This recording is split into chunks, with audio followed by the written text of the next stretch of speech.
Hello dear students, myself Deepak Kumar Jain DKJ। मैं आपके सामने लेकर के आया हूँ फिजिक्स के फंडे। इसमें 12th का चैप्टर इलेक्ट्रोस्टैटिक्स से शुरू करेंगे। रिलायबल फिजिक्स डिपार्टमेंट आपके लिए एक एक करके चैप्टर लेकर के आ रहा है। इसमें शुरुआत हुई अब इलेक्ट्रोस्टैटिक्स की।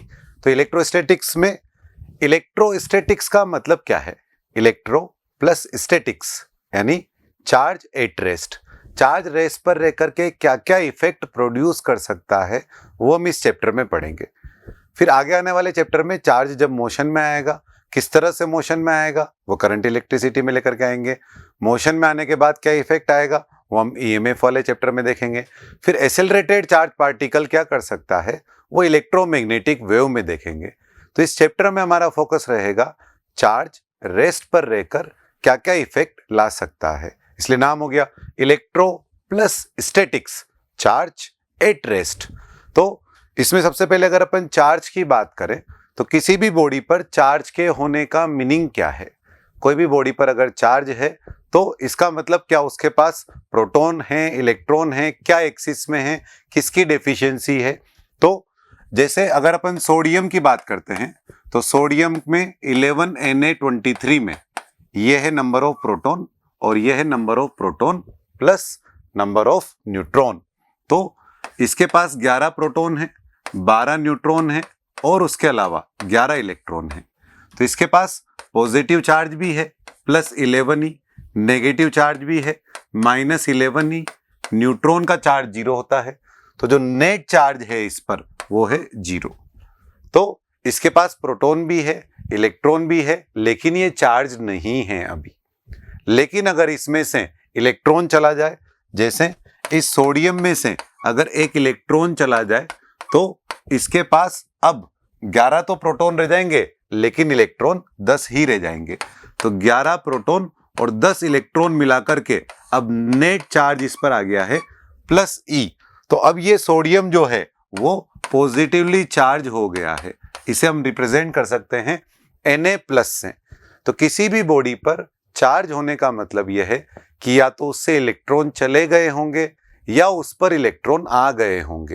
यानी एक तरह से हम कह सकते हैं कि मैक्सिमम मटेरियल में आने जाने का जो लाइसेंस है वो इलेक्ट्रॉन के पास ही है।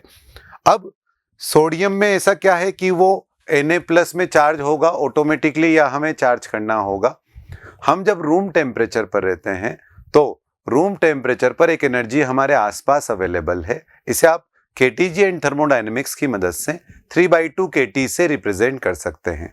इस 3/2 kT एनर्जी के कारण ये जो इलेक्ट्रॉन है सोडियम का 11वां वो इस एटम के चारों तरफ चक्कर काटना बंद कर देता है। आप जैसा जानते हैं कि स्टेबिलिटी के लिए कोई भी एटम आउटर मोस्ट ऑर्बिट में 8 चाहेगा, 2 8 इस तरह से। अगर शुरू वाले हैं तो 2, आगे वाला है तो फिर 8। तो सोडियम के पास है 11 इलेक्ट्रॉन, यानी उसका स्ट्रक्चर क्या है? सोडियम का स्ट्रक्चर है उसमें 1s2 2s2 2p6 1s2 2s2 2p6 6 2 8 और 2 10 हो गए। और उसके बाद 3s1 ये इसके पास चार्ज है। तो इसके पास जो चार्ज है ये वाला, इसमें से ये जो 10 हैं ये तो ऑक्टेट कंप्लीट कर रहे हैं। ये जो 11वां इलेक्ट्रॉन है ये इसके पास एक्स्ट्रा है। और अगर इसको थोड़ी भी एनर्जी मिल गई तो थोड़ी भी एनर्जी मिलने पर ये इलेक्ट्रॉन इस एटम के चारों तरफ चक्कर काटना बंद कर देगा। लेकिन एटम के चारों तरफ चक्कर काटना बंद करेगा लेकिन मटेरियल के नहीं। मटेरियल में तो अभी भी रहेगा। जैसे मान लो ये सोडियम का पीस है और इसका वजन है 23 ग्राम। तो 23 ग्राम का मतलब हुआ 1 मोल। 1 मोल में हुए 6.02 × 10⁻23 एटम। अब हर एटम में इस तरह से 11 इलेक्ट्रॉन हैं और वो चक्कर काट रहे हैं 0 केल्विन टेम्परेचर पर। लेकिन जैसे ही टेम्परेचर रूम टेम्परेचर वाली स्टेज में है तो क्या है 3/2 kT वाली एनर्जी अवेलेबल है। उस एनर्जी के कारण ये 11वां इलेक्ट्रॉन के पास इतनी एनर्जी हो गई कि उसने एटम को छोड़ दिया। एटम छोड़ा है लेकिन अभी भी इस मटेरियल में, क्योंकि मटेरियल से बाहर जाने के लिए और एक्स्ट्रा जो एनर्जी चाहिए वो रूम टेम्परेचर पर अवेलेबल नहीं है। तो इसका मतलब हर सोडियम एटम एक इलेक्ट्रॉन रिलीज करके Na+ बना सकता है और Na+ बनने पर उस पर एक पॉजिटिव चार्ज आ गया। ऐसे ही क्लोरीन को अगर आप देखें तो उसमें 17 इलेक्ट्रॉन हैं और 18 करने के लिए वो एक इलेक्ट्रॉन एक्सेप्ट कर लेगा और एक्सेप्ट करेगा तो उस पर Cl से Cl माइनस चार्ज बन जाएगा। तो Cl से Cl माइनस चार्ज क्यों बना? अगर उसने एक इलेक्ट्रॉन एक्सेप्ट कर लिया तो ऑक्टेट कंप्लीट करने के लिए तो उस पर Cl माइनस बन गया, तो अब ये नेगेटिवली चार्ज हो गया। तो कोई एटम ऐसे हो सकते हैं जो इलेक्ट्रॉन एक्सेप्ट करते हों, कोई एटम ऐसे हो सकते हैं जो इलेक्ट्रॉन रिलीज कर देते हों। वो एटम या तो पॉजिटिवली चार्ज बनेंगे या नेगेटिवली चार्ज बनेंगे। तो जैसे मान लो हम नाम दें ए, तो ए ने अगर एक इलेक्ट्रॉन रिलीज कर दिया तो इसका मतलब ये है कि इस पर चार्ज पॉजिटिव आ जाएगा, यानी ए प्लस। और मान लो अगर अपन बी की बात करें तो बी ने अगर एक इलेक्ट्रॉन एक्सेप्ट किया, इसने रिलीज किया था, इसने एक इलेक्ट्रॉन एक्सेप्ट कर लिया मान लो, तो एक इलेक्ट्रॉन एक्सेप्ट करने पर इस पर चार्ज आ जाएगा बी माइनस। तो बॉडी पर पॉजिटिव या नेगेटिव चार्ज आ सकता है, वो इलेक्ट्रॉन एक्सेप्ट करे या रिजेक्ट करे। तो किसी भी मटेरियल के या एटम के चार्ज होने का मतलब यह है कि उसमें प्रोटॉन और इलेक्ट्रॉन की जो संख्या है वो बराबर नहीं है, या तो प्रोटॉन की संख्या ज्यादा है या इलेक्ट्रॉन की संख्या ज्यादा है। जैसे सोडियम ने एक इलेक्ट्रॉन रिलीज कर दिया तो अब उसके पास है 11 प्रोटॉन 10 इलेक्ट्रॉन, तो अब ये पॉजिटिवली चार्ज एटम हो गया। क्लोरीन ने एक इलेक्ट्रॉन एक्सेप्ट कर लिया तो उसके पास है 17 प्रोटॉन 18 इलेक्ट्रॉन, तो वो अब नेगेटिवली चार्ज है।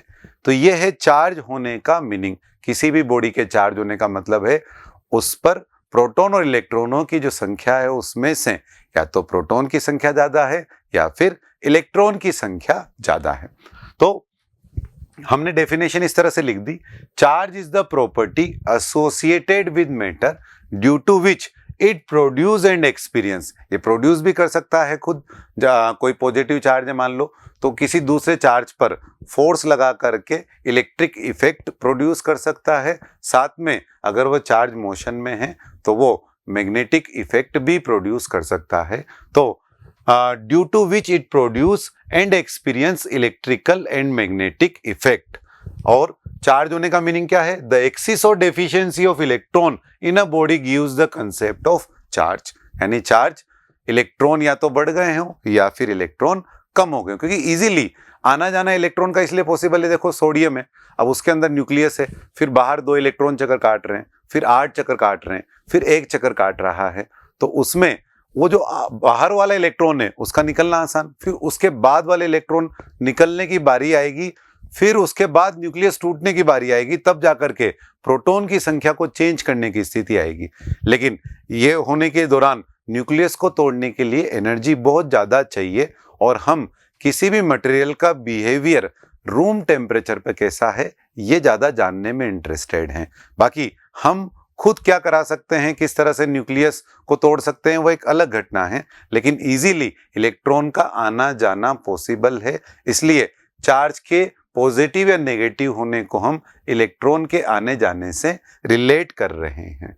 तो चार्ज की यूनिट की बात करें अगर अपन, तो कूलाम के अलावा एम्पियर इनटू सेकंड से भी हम इसको रिप्रेजेंट करते हैं करंट इलेक्ट्रिसिटी वाले चैप्टर में, Q equal to I into T. तो कूलाम, उसके अलावा एम्पियर इनटू सेकंड। अब डायमेंशनल फॉर्मूले की बात करें अगर अपन, तो Q बराबर है अपने पास I इंटू टी। अब Q बराबर I इंटू टी में I का डायमेंशन आप चाहो तो I1 से लिख सकते हो और चाहो तो आप A1 से लिख सकते हो, तो A1 इंटू T1 और I1 इंटू T1। इस तरह से चार्ज का डायमेंशनल फॉर्मूला आप लिख सकते हैं।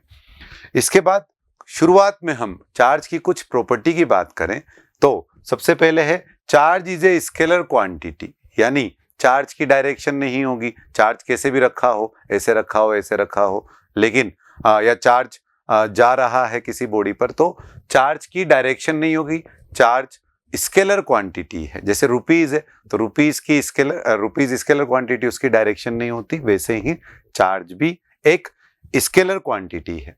उसके बाद चार्ज किसी बॉडी पर ट्रांसफर किया जा सकता है, जैसे किसी बॉडी पर पॉजिटिवली चार्ज कंडक्टर है, उसी के कांटेक्ट में दूसरा एक और कंडक्टर लेकर के आए तो एक कंडक्टर से उस दूसरे कंडक्टर पर चार्ज को ट्रांसफर किया जा सकता है। तो किसी बॉडी को हम चार्ज करना चाहते हैं तो उसका एक तरीका यह है कि एक अनचार्ज कंडक्टर को चार्ज कंडक्टर के पास लेकर के आप आ जाएं।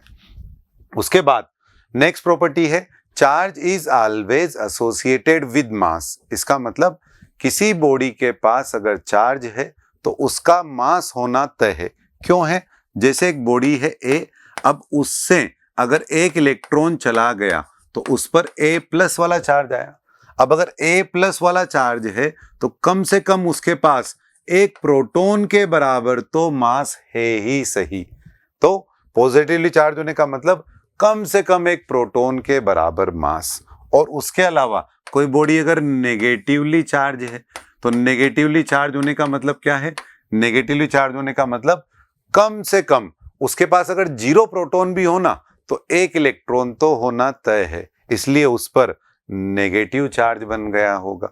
तो अगर नेगेटिव चार्ज है तो मास हो गया इलेक्ट्रॉन का और यहां पर प्रोटॉन का। इसका मतलब यह हुआ कि कोई भी बॉडी अगर चार्ज है तो उसके पास मास होना तय है। लेकिन रिवर्स ट्रू नहीं है कि किसी बॉडी के पास मास है तो उसका चार्ज होना तय नहीं है, क्योंकि वो बॉडी इलेक्ट्रिकली न्यूट्रल भी हो सकती है। जैसे सोडियम को रूम टेम्परेचर पर नहीं 0 केल्विन पर ही बात करें तो 11 प्रोटॉन है और 11 ही उसमें इलेक्ट्रॉन है। तो इसका मतलब वो बॉडी के पास मास है लेकिन चार्ज नहीं है। तो charge can not exist without mass, तो mass can exist without the charge, जिसकी अभी हमने बात करी। इसके बाद चार्ज इज क्वांटाइज्ड। अब देखो जैसे भी अपन ने कहा कि किसी बॉडी से इलेक्ट्रॉन या तो जा रहे होंगे या इलेक्ट्रॉन आ रहे होंगे, तो आना जाना जो होगा वो इलेक्ट्रॉन के मल्टीपल के टर्म में होगा। 2 इलेक्ट्रॉन चले गए, 5 इलेक्ट्रॉन आ गए, 1 लाख इलेक्ट्रॉन चले गए। लेकिन 1.1 इलेक्ट्रॉन किसी बॉडी पर थोड़े जाएगा या 1.5 इलेक्ट्रॉन कहीं से थोड़ी आएगा, क्योंकि 0.5 इलेक्ट्रॉन टर्म तो एग्जिस्ट ही नहीं कर रही है। ई के मल्टीपल के टर्म में ही चार्ज आएगा या चार्ज जाएगा। तो charge is always quantized. Quantize का मतलब है ई के मल्टीपल के टर्म में ही होगा। तो किसी भी बॉडी पर जब हम चार्ज लिखेंगे तो उसको हम लिखेंगे Q equal to N E के टर्म में। एन नंबर ऑफ इलेक्ट्रॉन जो या तो गए हैं या फिर आए हैं।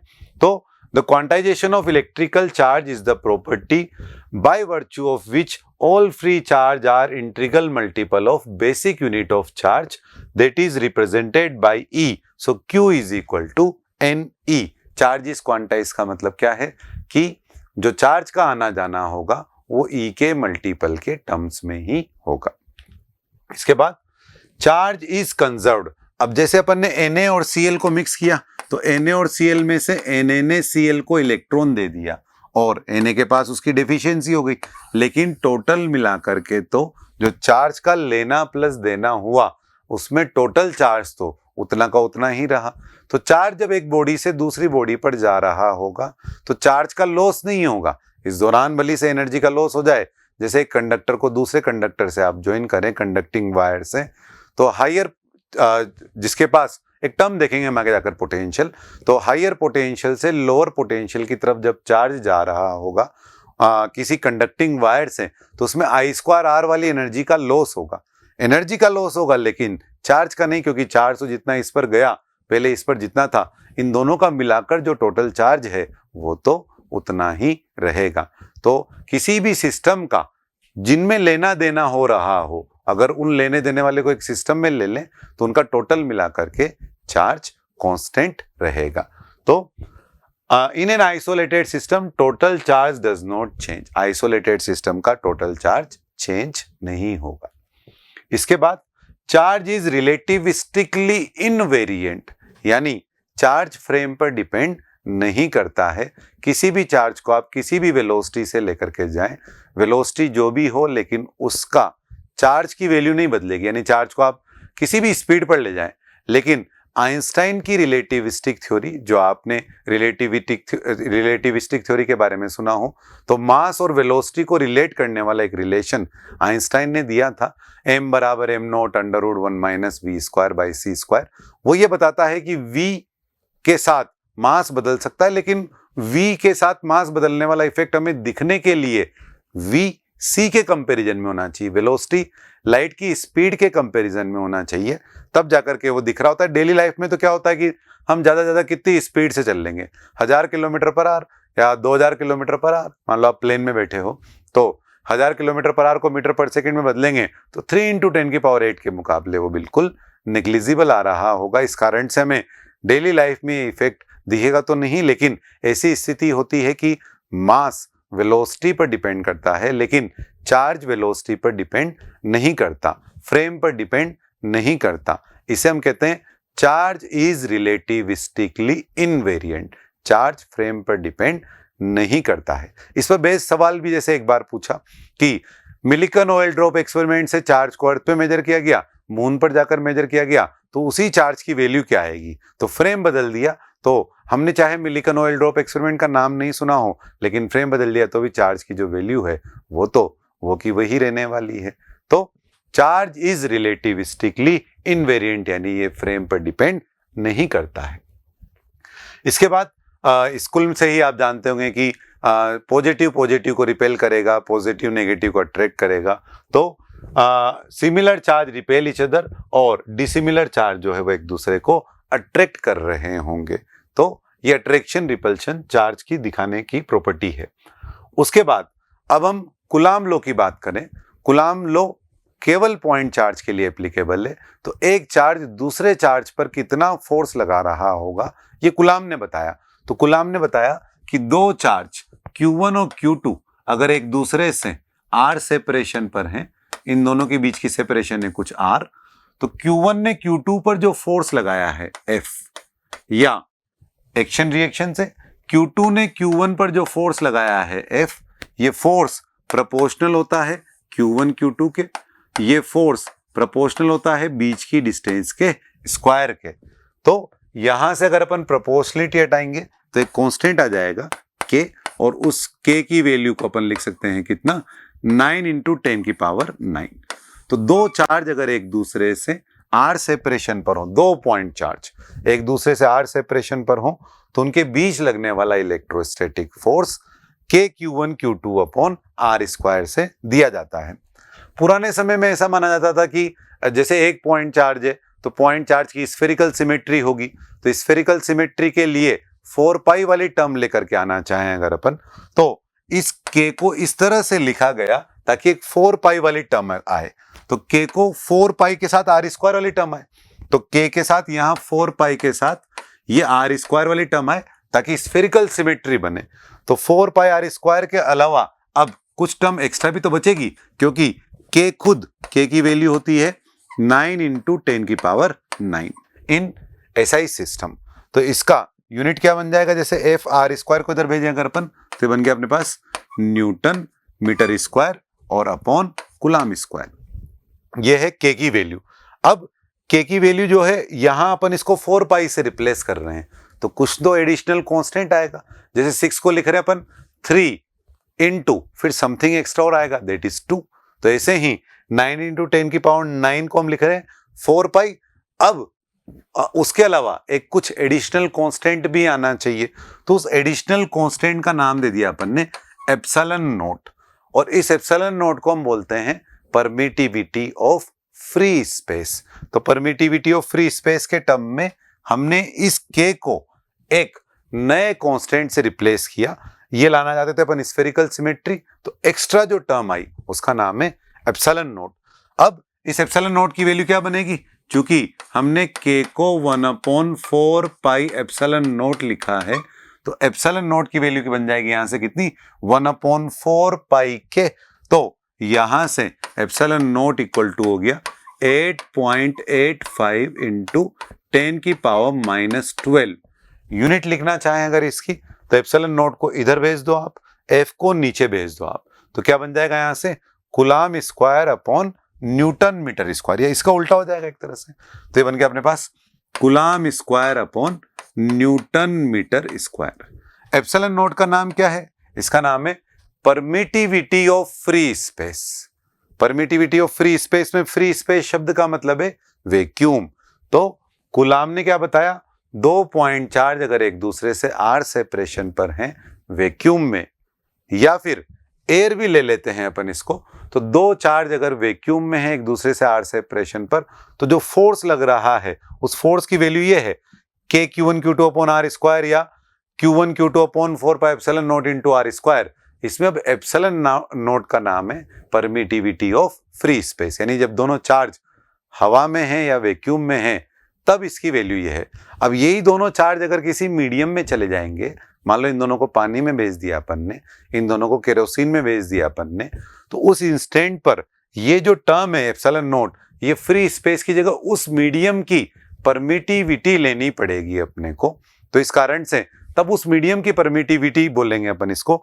अभी एप्सिलॉन नॉट वैक्यूम के लिए यूज किया है, तो it is permittivity of free space, epsilon naught का नाम हो गया। तो कूलाम लॉ क्या है, दो पॉइंट चार्ज अगर एक दूसरे से वैक्यूम में फ्री स्पेस में आर सेपरेशन पर हो, तो एक चार्ज ने दूसरे चार्ज पर जो इलेक्ट्रोस्टैटिक फोर्स लगाया उसका magnitude k q1 q2 upon r square या एप्सिलॉन नॉट के टर्म में 1/4 pi epsilon naught into q1 q2 upon r square. तो ये फोर्स की वैल्यू बन गई टोटल मिला करके। यहां लिखना चाहें अगर अपन तो k के टर्म में है ये k q1 q2 upon r square, या एप्सिलॉन नॉट के टर्म में लिखना चाहें तो ये है 1/4 pi epsilon naught into q1 q2 upon r square. तो k की वैल्यू हो गई अपने पास 9 इंटू 10 की पावर 9, और एप्सिलॉन नॉट जो है उसका नाम हो गया permittivity of free space. Epsilon naught का नाम क्या है, परमिटिविटी ऑफ फ्री स्पेस। तो ये हो गया coulomb law.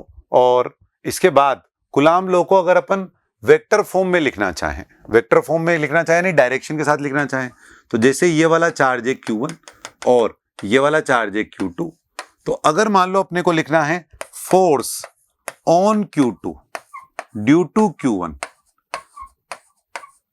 Force on q2 due to q1, इस q2 पर q1 के कारण फोर्स, तो उस फोर्स की जो डायरेक्शन है वो आ गई ये वाली। और अब मुझसे पूछे q2 किधर है तो मैं बताऊंगा उधर की तरफ है, तो q1 से पूछे q2 किधर है तो उधर की तरफ है। तो इसका मतलब q1 के लिए q2 की जो पोजीशन वेक्टर की डायरेक्शन बनेगी वो ये वाली बनेगी, q1 q2 को ज्वाइन करने वाली लाइन के अलोंग और q2 की तरफ। तो इसका मतलब जो फोर्स की डायरेक्शन है और जो r की डायरेक्शन है वो दोनों तो सेम ही आ रहे हैं। तो इसका मतलब अगर हम लिखना चाहते हैं फोर्स को वेक्टर फॉर्म में तो कैसे लिखेंगे, फोर्स का मैग्नीट्यूड और फोर्स की डायरेक्शन। अब फोर्स की डायरेक्शन लिखनी है अगर अपने को, तो फोर्स की डायरेक्शन आर की ही डायरेक्शन में आई, q1 q2 को ज्वाइन करने वाली जो लाइन है उसी के अलोंग फोर्स लगा, तो इसको अपन ने लिख दिया k q1 q2 upon r square, और ये जो एफ केप है इसको लिख दिया अपन ने आर केप, क्योंकि फोर्स की जो डायरेक्शन है वो आर की ही डायरेक्शन में आ रही है, तो इसको अपन ने यहां लिख दिया इसे आर केप। तो एफ केप को मैंने रिप्लेस कर दिया किससे, आर केप से। उसके अलावा आर वेक्टर को अपन कैसे लिख सकते हैं, इसको लिख सकते हैं आर का मैग्नीट्यूड और आर की डायरेक्शन। तो यहां से अगर अपन आर केप की वैल्यू लिखना चाहें तो आर केप की वैल्यू क्या बन जाएगी, यहां से ये हो जाएगा आर वेक्टर अपॉन आर का मैग्नीट्यूड। तो इसी फोर्स को अपन कैसे लिख सकते हैं, इसी लाइन को, इसी को अपन लिख सकते हैं के q1 q2 upon are cap को लिख दिया अपन ने यहां पर आर वेक्टर, और साथ में नीचे आ गया टर्म क्या, आर क्यूब। तो आर केप की जगह अगर आप आर वेक्टर के टर्म में लिखना चाहें तो इसको इस तरह से लिख सकते हैं। मान लो मुझे इसी में फोर्स निकालना होता ऑन q1 q2 के कारण q1 पर, तो ये है जैसे q2 और ये है q1। अब हमें निकालना है force on q1 due to q2, हमें पता लगाना है force on q1 due to q2 के कारण। तो q2 ने q1 पर फोर्स किधर लगाया, इस वाली डायरेक्शन में। अब q2 से पूछे q1 किधर है, उसका पोजीशन वेक्टर किधर है, तो बताएगा इसी वाली डायरेक्शन में। तो इसका मतलब जो f की डायरेक्शन है और जो r की डायरेक्शन है वो सेम बन रही है। तो इसका मतलब हम इसको कैसे लिख सकते हैं, फोर्स को लिखना चाहते हैं अपन वेक्टर फॉर्म में, तो इसको लिख रहे हैं अपन फोर्स का मैग्नीट्यूड और फोर्स की डायरेक्शन, और जो फोर्स की डायरेक्शन बनी है ये वाली एफ की, वो आर की ही डायरेक्शन में बनी है। तो इसका मतलब इसको अपन क्या लिख सकते हैं, एफ इंटू आर केप। तो F का मैग्नीट्यूड कितना है, वो है KQ1 Q2 upon R square, और जो डायरेक्शन है वो है क्या, R कैप। तो इस तरह से Q2 के कारण Q1 पर फोर्स जब हमने निकाला तो इसकी डायरेक्शन भी R कैप में आई, लेकिन इस बार जो R वेक्टर है वो इधर की तरफ बनेगा। यानी मान लो ये है X1 Y1 और Z1, और Q2 का कोऑर्डिनेट है मान लो X2 Y2 और Z2। तो अगर हमें R वेक्टर लिखना है इस वाले केस के लिए, तो इस वाले केस के लिए R वेक्टर क्या बन जाएगा, इधर से इधर की तरफ एरो बना है इसका, क्योंकि हम निकालना आते हैं Q1 पर फोर्स Q2 के कारण। तो Q2 के कारण जो फोर्स लगा उसकी डायरेक्शन ये, साथ में पोजीशन वेक्टर की डायरेक्शन भी ये। तो पोजीशन वेक्टर अगर इस डायरेक्शन में है तो इस R वेक्टर को हमने कैसे लिख दिया, final minus initial, that is X1 minus X2 I cap plus Y1 minus Y2 J cap plus Z1 minus Z2 K cap. मान लो पिछले वाले पार्ट में निकालना होता अपने को, तो इस वाले केस में अगर ये X1 Y1 Z1 है, ये X2 Y2 Z2 है, तो ये जो R वेक्टर बनता वो क्या बनता है, ये वाला R vector X2 minus X1 I cap, Y2 minus Y1 J cap और Z2 minus Z1 K cap. तो इस तरह से फोर्स को हम वेक्टर फॉर्म में लिख सकते हैं। तो जैसे मान लो कि कोई चार्ज है यहाँ पर Q1 और उसका कोऑर्डिनेट है कुछ 1, 2, 3, और दूसरा चार्ज है Q2, उसका कोऑर्डिनेट है मान लो कुछ 3, 4, 6। तो अगर हमें निकालना है force on Q2, force on Q2 due to Q1, Q1 के कारण, तो Q1 के कारण निकालना है, तो Q1 के कारण पोजीशन वेक्टर ऐसे बनेगा। पोजीशन वेक्टर की डायरेक्शन अगर ये वाली बनी है तो फोर्स जब लिख रहे होंगे तो फोर्स का मैग्नीट्यूड तो हो गया KQ1 Q2 upon R square. अब हमको R कैप और लिखना है इसमें, KQ1 Q2 upon R square के अलावा R कैप और चाहिए। तो पहले R वेक्टर बनाए, तो R वेक्टर क्या बन जाएगा इसका, R वेक्टर इक्वल टू, ये हो गया अपने पास 3 minus 1 I cap that is 2 I cap plus 4 minus 2 J cap that is 2 J cap और 6 minus 3 K cap that is 3 K cap. ये बन गया अपने पास R वेक्टर। और अगर हमें R का मैग्नीट्यूड चाहिए यहां पर, तो R का मैग्नीट्यूड कितना हो जाएगा, AI cap plus BJ cap plus CK cap के मैग्नीट्यूड को आप कैसे रिप्रेजेंट करते हैं, यह है 4 प्लस 4 प्लस 9, ये हो गया अपने पास 9 and 8 17, तो √17। तो अगर R कैप लिखना है अपने को तो R वेक्टर को R के मैग्नीट्यूड से डिवाइड करेंगे तो उससे अपने को R कैप की वैल्यू पता लग जाएगी। अब इसके बाद कुलाम लॉ जो है वो पॉइंट चार्ज के लिए एप्लीकेबल है। इसमें अगर एक और चीज देखें अगर अपन, कि मान लो ये वाला जो चार्ज है Q1 और ये वाला चार्ज है मान लो माइनस Q2। अब हमें पता लगाना है force on minus Q2 due to Q1, force on minus Q2 due to Q1। तो Q1 से पूछा कि भाई माइनस Q2 पर फोर्स कितना लगाया, तो इसका मतलब Q1 के लिए पहले R वेक्टर बनाए, तो R वेक्टर की डायरेक्शन ये वाली बनेगी इस तरह से, ये है R वेक्टर की डायरेक्शन। लेकिन फोर्स तो इस बार अट्रैक्शन का लगेगा क्योंकि ये पॉजिटिव है और ये नेगेटिव है। तो इसका मतलब अगर अपन लिखेंगे फोर्स को, फोर्स का मैग्नीट्यूड और फोर्स की डायरेक्शन, तो फोर्स का मैग्नीट्यूड तो वैसे ही रह जाएगा। अब डायरेक्शन की बात करें तो इस बार R कैप F कैप से रिप्लेस होगा या फिर माइनस F कैप से R कैप रिप्लेस होगा। तो आप देखें इस बार F और R की डायरेक्शन जो है वो अपोजिट है, यानी जो R वेक्टर की डायरेक्शन है उसके अपोजिट फोर्स बना है, इसलिए यहां F कैप को किससे रिप्रेजेंट करेंगे अपन, माइनस R कैप से।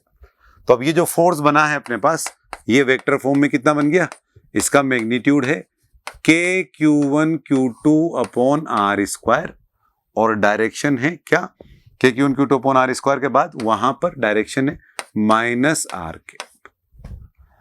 अब ऐसे अलग अलग के लिए हमें अलग अलग निकालना पड़ेगा क्या, या एक ही बार में काम चल जाएगा। तो अभी थोड़ी देर पहले अपन ने जो जनरल Q1 Q2 के लिए लिखा था वो क्या था, KQ1 Q2 upon R square into R cap. अब वहां से ये वाला आंसर लाना आते हैं अगर अपन ये वाला, तो आप देखो अगर मैं Q1 Q2 को साइन के साथ लिख दूं, ये वाला केस को मैं जनरल केस बताते हुए, ये जो Q1 और Q2 हैं इनमें Q1 एंड Q2 को मैं अगर साइन के साथ लिखता हूं विद साइन, तो Q1 की जगह क्या लिखूंगा प्लस Q1, Q2 की जगह क्या लिखूंगा माइनस Q2, और जब मैं यहां लिखूंगा माइनस Q2 तो उस माइनस को जब मैं अंदर भेजूंगा तो यहां क्या बनेगा माइनस आर कैप, तो माइनस आर कैप यानी ये यही वाला बन गया। और अगर ये यही वाला बन गया तो इसका मतलब अब हम 2 पॉइंट चार्ज के लिए एक ही फॉर्मूले से काम चला सकते हैं, वो है K Q1 Q2 upon r square into r cap, जहां आपको Q1 और Q2 को साइन के साथ लिखना है, यानी अगर दोनों पॉजिटिव तो Q1 Q2 दोनों जगह पॉजिटिव आ जाएगा, दोनों नेगेटिव तो दोनों नेगेटिव हो जाएगा, एक पॉजिटिव एक नेगेटिव तो कोई भी एक पॉजिटिव, जैसे इस केस में ये पॉजिटिव, और यहां जैसे आप माइनस Q2 डालेंगे फिर उस माइनस को इधर भेजेंगे तो वो इस टर्म में कन्वर्ट हो जाएगा। तो सभी केस के लिए इसी से काम चल जाएगा।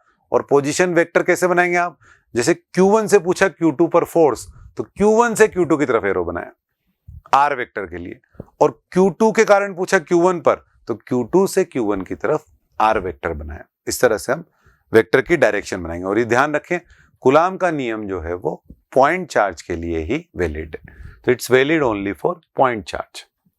अब इस दौरान जो अपन ने भी कांस्टेंट की बात की थी कि वैक्यूम के लिए हम जो टर्म यूज कर रहे हैं वो है 1/4 पाई एप्सिलॉन नॉट। मान लो किसी और मीडियम में चले गए तो इस एप्सिलॉन नॉट की जगह जो शब्द हम यूज करेंगे वो है एप्सिलॉन। तो एप्सिलॉन का मतलब क्या है, epsilon is permittivity of medium. Epsilon not क्या है, एप्सिलॉन नॉट है परमिटिविटी ऑफ फ्री स्पेस। अब मान लो आपने दोनों चार्ज को पानी में ले गए, तो पानी में ले गए तो उस वाले केस में जो है फोर्स को आप कैसे लिखेंगे इन मीडियम, किसी मीडियम में जाने के बाद फोर्स कैसे लिखेंगे, तो 1/4 pi epsilon naught Q1 Q2 upon r square.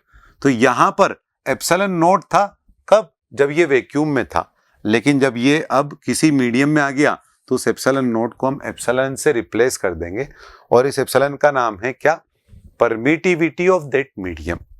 अब मान लो आप इसको वैक्यूम के टर्म में ही रिप्रेजेंट करना आते हैं, तो वैक्यूम से कितना गुना एक्स्ट्रा आया उस टर्म को पिक्चर में ला सकते हैं, और एप्सिलॉन को लिख सकते हैं आप एप्सिलॉन नॉट यानी permittivity of free space multiply by extra permittivity that is relative permittivity of that medium. तो यहां इस एप्सिलॉन को रिप्रेजेंट कर दिया अपन ने एप्सिलॉन आर से, और ये हो गया अपने पास 1/4 pi epsilon naught into epsilon r और into Q1 Q2 upon r square. तो ये अब रिलेटिव परमिटिविटी के टर्म में हो गया। तो चाहे तो ऐसे लिखें चाहे ऐसे लिखें, इन शब्दों के मतलब क्या क्या है, epsilon naught permittivity of free space, epsilon naught सिर्फ simply epsilon permittivity of medium, epsilon r relative permittivity of that medium. जैसे पानी की रिलेटिव परमिटिविटी वैक्यूम के मुकाबले 81 टाइम्स होती है, 81 गुना, तो वाटर के लिए एप्सिलॉन आर 81 वर्ड यूज करते हैं, वैक्यूम या एयर के लिए एप्सिलॉन आर 1 यूज करेंगे तो एप्सिलॉन नॉट के बराबर ही आ जाएगा। तो यहां से आप देख सकते हैं if charges are dipped in a medium then electrostatic force will become 1/4 pi epsilon naught epsilon r into Q1 Q2 upon r square. और इनके नाम भी दिए हुए हैं कि एप्सिलॉन का मतलब उस मीडियम की परमिटिविटी हो गया। अब इसके बाद वैल्यू ऑफ रिलेटिव परमिटिविटी की बात करें तो ये एक इंपॉर्टेंट टर्म ये है, बड़ी जरूरी बात है कि एप्सिलॉन आर जो है ना वो मीडियम का कांस्टेंट होता है। यानी दो चार्ज को आप 1 मीटर पर रखो हवा में, फिर पानी में ले जाओ 1 मीटर पर, पानी में उसको 100 मीटर पर रखो, 50 मीटर पर रखो, लेकिन पानी की एप्सिलॉन आर एक फिक्स वैल्यू है 81। एयर की रिलेटिव परमिटिविटी या परमिटिविटी ऑफ मीडियम के लिए एप्सिलॉन आर की जो वैल्यू है वो फिक्स है 1। तो एप्सिलॉन आर जो है वो कांस्टेंट होता है मीडियम का, तो relative permittivity is constant for a medium, और इसकी वैल्यू 1 से इनफाइनाइट के बीच कुछ भी हो सकती है। यानी मेटल की जब हम बात करेंगे आगे जाकर, जब हम कंडक्टर पढ़ेंगे तो हम जानेंगे कि मेटल में एक्चुअली एक चार्ज का दूसरे चार्ज पर फोर्स 0 हो जाता है, तो इस कारण से जो एप्सिलॉन आर की वैल्यू है वहां पर वो अपन इनफाइनाइट लेते हैं। तो एप्सिलॉन आर की वैल्यू जो है अलग अलग के लिए अलग अलग, सवाल वाला हमको वैसे एप्सिलॉन आर की वैल्यू देगा, लेकिन वाटर के लिए हम इसको 81 ले सकते हैं। तो अलग अलग मीडियम के लिए एप्सिलॉन आर की वैल्यू अलग अलग आ रही होगी। के की वैल्यू जैसे भी अपन ने देखी 9 × 10⁹ और उससे अपन एप्सिलॉन नॉट की वैल्यू निकाल सकते हैं। और वो ध्यान रखना है अपने को कि इट इज इक्वल टू 8.85 × 10⁻⁻12। डायमेंशनल फॉर्मूला की बात करें अगर अपन, तो डायमेंशनल फॉर्मूला कैसे निकालेंगे अपन, जैसे फोर्स का फॉर्मूला है 1/4 pi epsilon naught into Q1 Q2 upon r²। अब हमें इसकी डायमेंशन निकालनी है, तो इसको पहले एक तरफ ले जाओ।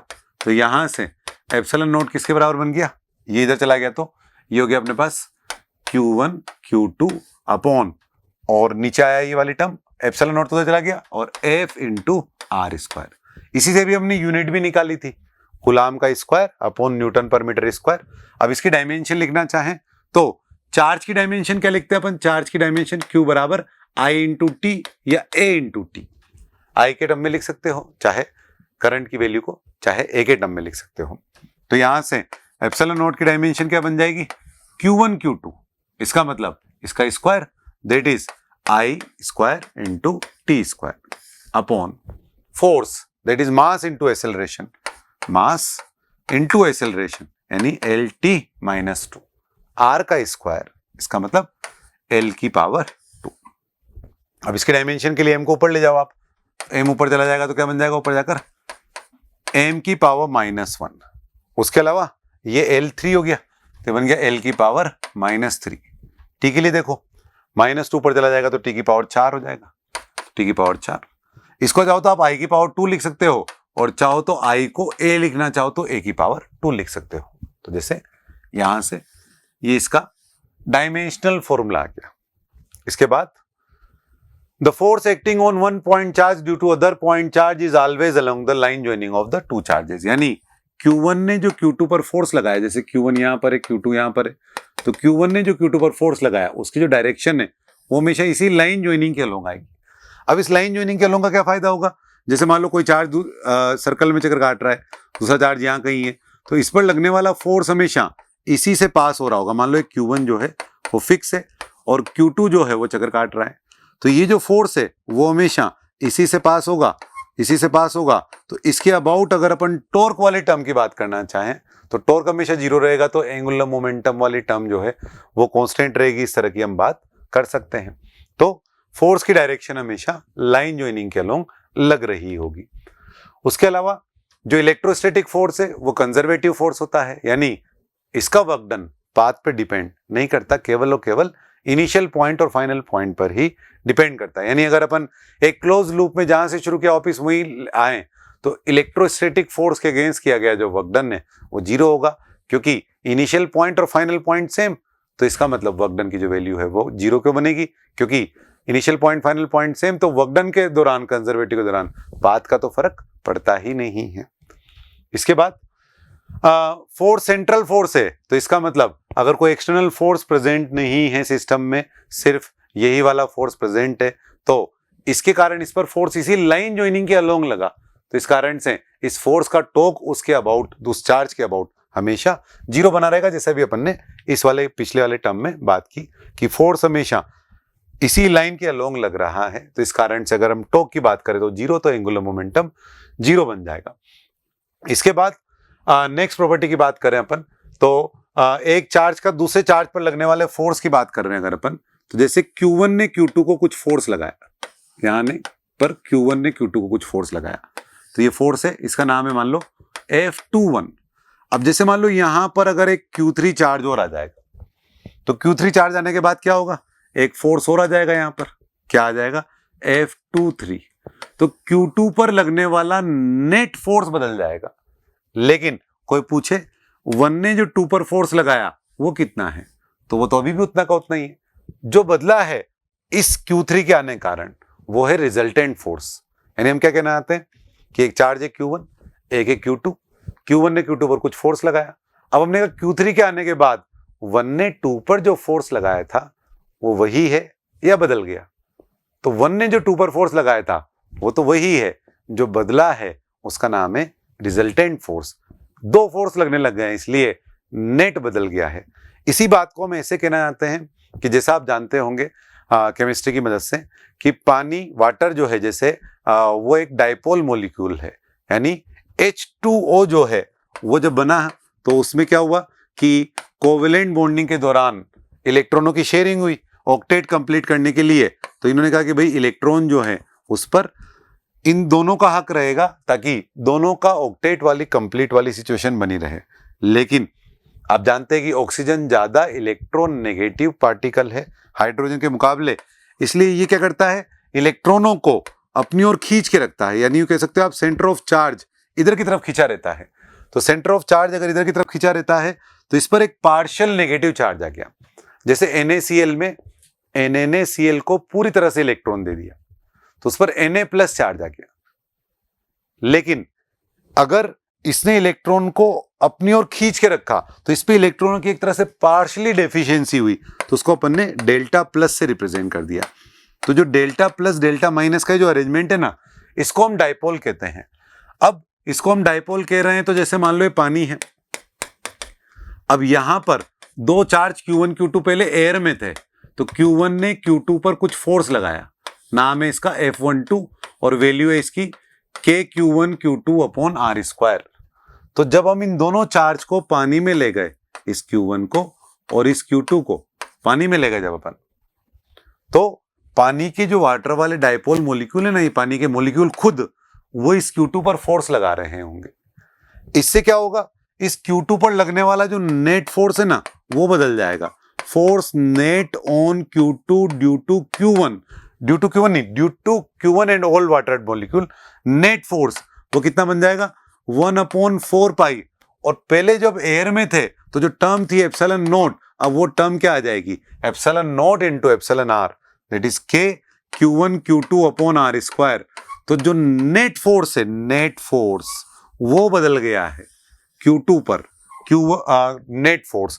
लेकिन कोई पूछे बताओ Q1 ने Q2 पर एयर में रहते हुए जो फोर्स लगाया था, क्या Q1 ने Q2 पर पानी में रहने के दौरान जो फोर्स लगाया है, ये फोर्स और ये फोर्स सेम ही होंगे क्या? वो तब हवा में था, अब ये पानी में है। पर पूछा क्या है, 1 ने 2 पर जो लगाया, अब पानी में चले गए तो 1 ने 2 पर जो लगाया वो वही है या बदल गए हैं? तो 1 ने 2 पर जो लगाया है वो नहीं बदला है, जो बदला है उसका नाम है नेट फोर्स। कि वाटर के जो मॉलिक्यूल हैं वो भी फोर्स लगाने लगे हैं, उससे अब नया नेट फोर्स ये आया है। तो कोई पूछे अब Q2 Q1 जब दोनों पानी में चले गए तो Q2 पर नेट फोर्स कितना? तो हमने क्या चेंज किया, वहां पर जो टर्म थी ये वाली एयर वाले पोर्शन के दौरान के, जिसका नाम था 1/4 पाई एप्सिलॉन नॉट, तो ये जो टर्म थी ये वाली एप्सिलॉन नॉट, उस एप्सिलॉन नॉट के साथ एप्सिलॉन आर और लिख दिया। उससे जो बदला है उसका नाम है नेट फोर्स। लेकिन Q1 ने Q2 पर जो फोर्स लगाया है वो नहीं बदला। तो ये मैं यहां भी यही समझाना चाह रहा हूं कि दो चार्ज है Q1 और Q2, तो Q1 ने Q2 पर कुछ फोर्स लगाया है। अब नया एडिशनल चार्ज Q3 जब पिक्चर में आ गया तो Q1 ने Q2 पर जो फोर्स लगाया था वो यही रहा, जो बदला है उसका नाम क्या है, नेट फोर्स। जो बदला है वो है नेट फोर्स। तो net electric force on both the particle change in the presence of dielectric medium. Dielectric medium मतलब पानी को हमने डाइलेक्ट्रिक मीडियम बोल दिया, या कोई भी दूसरा मीडियम जो है उसको डाइलेक्ट्रिक मीडियम बोल दिया, लेकिन एक चार्ज ने दूसरे चार्ज पर जो फोर्स लगाया है वो नहीं बदला है। इसके बाद एक सवाल और देखते हैं अपन कि 2 पॉइंट चार्ज हैं और दोनों की वैल्यू ले ली अपन ने सिंपलेस्ट केस 1 कूलाम चार्ज, और इनके बीच की सेपरेशन है 1 मीटर। तो 1 कूलाम के चार्ज एक दूसरे से जब 1 मीटर की सेपरेशन पर हैं, तब इस 1 कूलाम पर कितना इलेक्ट्रोस्टैटिक फोर्स लगा? तो सिंपल, बहुत सिंपल सवाल है, लेकिन ये भी कुछ इंफॉर्मेशन देगा अपने को। 1/4 पाई एप्सिलॉन 0 या KQ1 Q2/r² में अगर अपन वैल्यू डालें तो फोर्स की वैल्यू क्या बनी, 9 × 10⁹ into Q1 that is 1 coulomb, Q2 that is again 1 coulomb, R1। तो फोर्स की जो वैल्यू बनी है वो आप देखो कितना ह्यूज अमाउंट में फोर्स बना है। ये है 9 × 10⁹ न्यूटन। आप 10 किलो उठाओ, 100 न्यूटन फोर्स लगेगा। 100 किलो उठाओ, 1000 10 की पावर 3 फोर्स लगेगा। ये 10 की पावर 9 के ऑर्डर का है। एक चार्ज ने दूसरे चार्ज पर जो फोर्स लगाया, इतना ह्यूज अमाउंट में फोर्स लगाया, इसका मतलब अगर ये छोटे पॉइंट चार्ज पर लग पाता तो आप किसी दोस्त की जेब में 1 कूलाम चार्ज रख देते, अपने पास 1 कूलाम चार्ज रखते, उस पर इतना फोर्स लगता कि वो इधर यहाँ रखते उसको और आप यहाँ खूब ऊपर हवा में चला जाता, वो ऑक्सीजन जहां तक मिलती उसके भी ऊपर हवा में, फिर वापिस आता तब तक जा चुका होता। तो इसका मतलब ये हुआ कि 1 कूलाम चार्ज कोई छोटा मोटा चार्ज नहीं है। अब बोलने के लिए हमने किसी बोल दिया कि तेरे पास 1 अरब रुपए रखे हैं क्या, तो 1 अरब रुपए बोलने के लिए कितना छोटा शब्द है, लेकिन इट इज ह्यूज अमाउंट। ये कोई जेब में थोड़े रखा हुआ होगा टर्म। तो ऐसे ही in terms of money, in terms of note check, है ना। तो ऐसे ही 1 कूलाम चार्ज जो है वो किसी छोटी बॉडी पर नहीं आ सकता। 1 कूलाम चार्ज कैसे आएगा, पहले तो किसी बॉडी पर उससे कुछ इलेक्ट्रॉन चले गए हों या कुछ इलेक्ट्रॉन उस पर आए हों, तो कुछ इलेक्ट्रॉन चले गए हों तो Q बराबर Ne से 1 कूलाम चार्ज आने के लिए कितने इलेक्ट्रॉन जाने पड़ेंगे, 1.6 इंटू 10 की पावर -19 इसका चार्ज है, तो N लगभग 10 की पावर 19 के ऑर्डर का हो गया। इतने इलेक्ट्रॉन जाएं उस मटेरियल से, तब जाकर के उस पर 1 कूलाम चार्ज आएगा। तो उसके लिए उसकी खुद की साइज बड़ी होनी पड़ेगी।